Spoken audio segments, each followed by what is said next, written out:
At any given day in Marvel Comics, there is some creatively bankrupt editor to come up with what they think is a groundbreaking idea to race or gender swap an established character, or to simply pass down the mantle of that character to a more diverse version. Some months ago, that character was the Sentry. With the character having died during the King in Black event, the Sentry's powers will be passed down to a slew of younger people who will all fight to decide who will end up as the new Sentry. And of course, you have a diverse young bunch here. Now, they did throw in a white guy, but they heavily implied that he's going to be the one villain of this new group.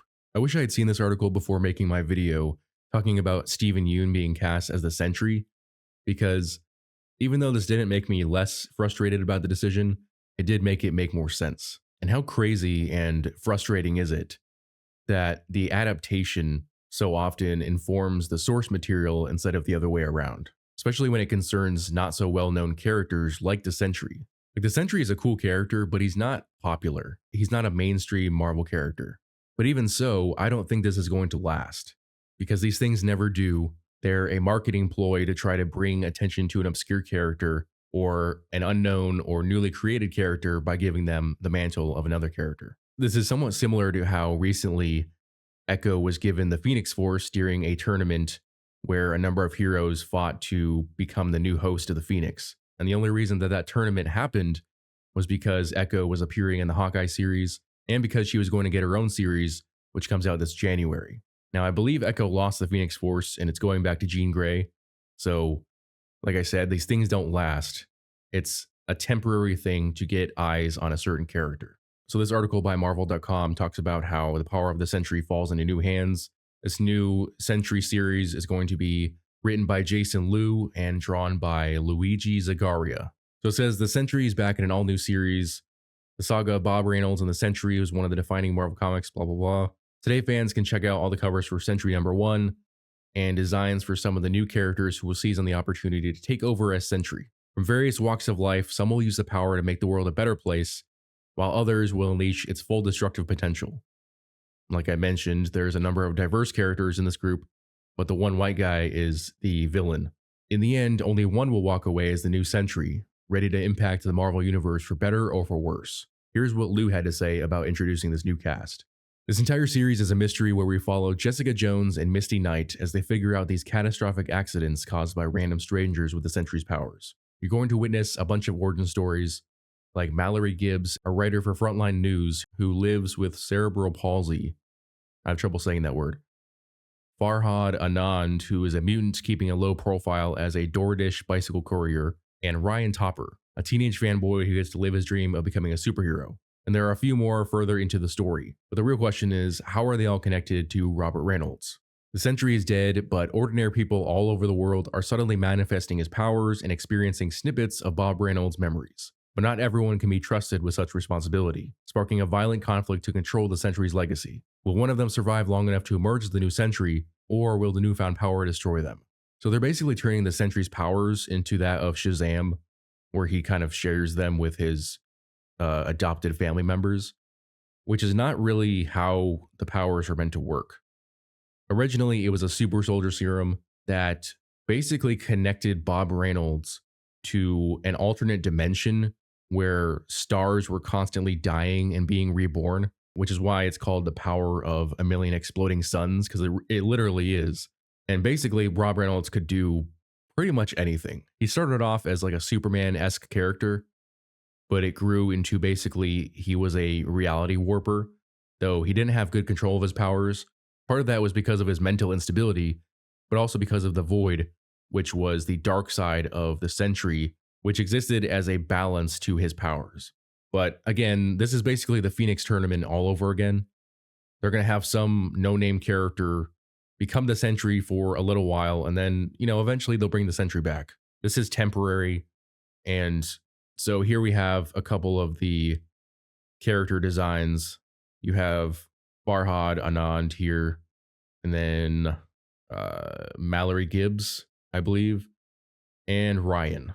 So obviously from the design here, you can see that the white dude is going to be the destructive, villainous one, even though they call him the heroic fanboy. I can almost guarantee he's not going to be the one who ends up with the Sentry's powers. They're going to pick someone who if this is them, then there are 5 choices. And I would bet that one of them is going to look somewhat like Steven Yeun. How long they stick with that version of the character, I don't know. Technically, they're not race or gender swapping the character, they're just passing on the mantle. But they're not passing on the mantle to an established legacy character. They're just making one up. Like if Batman passed on the mantle to Dick Grayson, people would complain about it, but it would make some sense. Captain America has passed on his mantle, and even in that sense, he passed it on to people that made sense, just like Batman would. I didn't care for that either. Like, I didn't like Bucky as Captain America. I didn't like Sam as Captain America. John Walker was kind of interesting for a few minutes, but it was obvious that that wasn't going to last very long. Plus, Steve Rogers was still there, basically acting as Captain America just without the name. Now, again, the Sentry isn't anywhere near as popular as Steve Rogers, but that's part of the problem, is that not enough people are going to know who this character is, and not enough attention is going to be brought just because of this Sentry swapping powers event.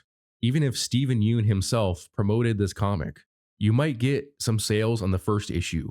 You'll get people on social media talking about it, but very similar to Jonathan Kent, Son of Superman, issue number 1 by Tom Taylor, where he came out and told everyone that Jonathan Kent was gay, and that's how he promoted it in his, I think it was the CNN interview.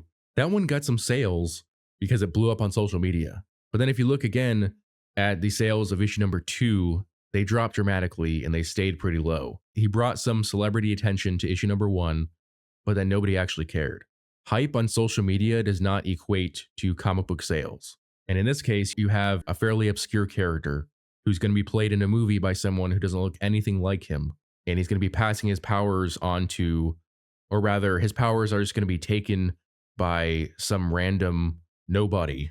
And for some reason, people are supposed to care. This kind of stuff doesn't make me angry anymore. It's more just like, how long are we going to wait until the Sentry comes back? These things don't last long. Sam Wilson was Captain America for a little bit. Then Steve Rogers came back. Then Sam Wilson was Captain America again for a little bit. And then Steve Rogers came back. Riri Williams was Iron Man. And then Tony Stark came back. It's the same. It's always the same. They always return to the status quo. These things are temporary and pretty much irrelevant. And it's sad to see that Marvel Comics has increasingly fallen to the level of having to pander to the movie audience in order to sell or attempt to sell comics. I won't deny that the MCU was at one point outrageously popular, but it's not going to stand the test of time. Marvel Comics will have a long-standing place in the heart of pop culture, much more so than the MCU, if only because of longevity. Marvel Comics started in 1939. The MCU started in 2008. Marvel Comics will likely be around long after the MCU has ended, probably due to Disney getting tired of flop after flop. But hey, if they want to continue to waste the goodwill of their remaining fans, go for it. Let me know in the comments how long you think this Sentry run will last, and if you think they're going to pick a character who looks a lot like Steven Yeun. As always, if you enjoyed this video, I would appreciate it if you would hit that like and subscribe button, as well as the notification bell so you never miss out on a new video. Thanks for watching.